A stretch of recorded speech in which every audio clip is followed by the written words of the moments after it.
ഈശോയുടെ തിരുഹൃദയത്തിന്റെ വണക്കമാസം ജൂൺ 29. ജപം. പരിശുദ്ധ കുർബാനയിൽ എന്നോടുള്ള സ്നേഹത്തെ പ്രതി എഴുന്നള്ളിയിരിക്കുന്ന കൃപ നിറഞ്ഞ ഈശോയുടെ ദിവ്യഹൃദയമേ, സകല നന്മകളും അടങ്ങിയിരിക്കുന്ന ആത്മീയ വിരുന്നേ, മാലാഖമാരുടെ ദിവ്യഭോജനമേ, മോക്ഷവാസികളുടെ സന്തോഷമേ, അങ്ങയെ ഞാൻ ആരാധിക്കുന്നു, പൂർണ്ണ ഹൃദയത്തോടെ ആരാധിക്കുന്നു, പൂർണ്ണ ഹൃദയത്തോടുകൂടെ സ്നേഹിക്കുന്നു. വിശുദ്ധ കുർബാനയിൽ അങ്ങ് സത്യമായി എഴുന്നള്ളിയിരിക്കുന്നുവെന്ന് ഞാൻ വിശ്വസിക്കുന്നു. കർത്താവെ, അങ്ങ് ഈ പരമരഹസ്യത്തിൽ എന്നോട് കാണിക്കുന്ന അളവറ്റ കൃപയെ അവരുടെ നോവാൽ പറഞ്ഞറിയിക്കാൻ സാധിക്കും. ഈ ദിവ്യകുദാശയിൽ അങ്ങ് ഈ മഹിമയ്ക്ക് തക്ക യോഗ്യതയോടുകൂടെ അങ്ങയെ ഉൾക്കൊള്ളുന്നതിന് ആർക്ക് കഴിയും? പരമപിതാവായ ഈശോയെ, അങ്ങേ അറുതിയില്ലാത്ത കൃപയാൽ എന്നിൽ എഴുന്നള്ളി വരണമേ. എപ്പോഴും അങ്ങേ തിരുശരീരത്തെ യോഗ്യതയോടുകൂടി ഉൾക്കൊള്ളുവാൻ അങ്ങ് തന്നെ എനിക്ക് ഇടവരുത്തിയരുളണമേ.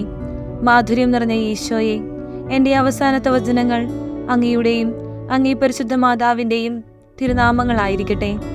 എൻ്റെ അന്ത്യഭോജനം ആയുസ്സിൻ്റെ അപ്പമായിരിക്കുന്ന അങ്ങേ തിരുശരീരവും ആയിരിക്കുമെന്ന് ഞാൻ ശരണപ്പെടുന്നു.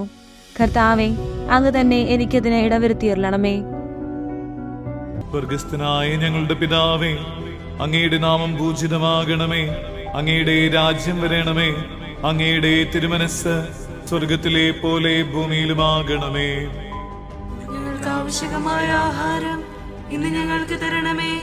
ഞങ്ങളുടെ കടക്കാരോട് ഞങ്ങൾ ക്ഷമിച്ചതുപോലെ ഞങ്ങളുടെ കടങ്ങളും പാപങ്ങളും ഞങ്ങളോടും ക്ഷമിക്കണമേ. ഞങ്ങൾ പ്രലോഭനത്തിൽ വീഴാനിടയാകരുതേ. ദുഷ്ടാരൂപിയിൽ നിന്ന് ഞങ്ങളെ രക്ഷിക്കണമേ. എന്തുകൊണ്ടെന്നാൽ രാജ്യവും ശക്തിയും മഹത്വവും എന്നേക്കും അങ്ങയുടേതാകുന്നു. ആമേൻ. നന്മ നിറഞ്ഞ മറിയമേ, സ്വസ്തി. കർത്താവ് അങ്ങയോടുകൂടെ സ്ത്രീകൾ അങ്ങ് അനുഗ്രഹിക്കപ്പെട്ടവളാകുന്നു. അങ്ങയുടെ ദുരത്തിന്റെ ഫലമായ ഈശോ അനുഗ്രഹിക്കപ്പെട്ടവനാകുന്നു. പരിശുദ്ധ മറിയമേ, തമ്പുരാന്റെ അമ്മേ, പാപികളായ ഞങ്ങൾക്ക് വേണ്ടി ഇപ്പോഴും ഞങ്ങളുടെ മരണസമയത്തും തമ്പുരാനോട് അപേക്ഷിക്കണമേ. ആമേൻ. സുഹൃത ജപം. ഈശോയുടെ ദിവ്യകാരുണ്യ ഹൃദയം എല്ലാവരിലും സ്നേഹിക്കപ്പെടട്ടെ. സൽക്രിയ. പരിശുദ്ധ കുർബാനയിൽ ഈശോ മിശിഹായുടെ ദിവ്യഹൃദയം അനുഭവിക്കുന്ന നിന്ദാപമാനങ്ങൾക്ക് പരിഹാരമായി കുമ്പസാരിച്ച് കുർബാന ഉൾക്കൊള്ളുക. മനസ്സുകളിൽ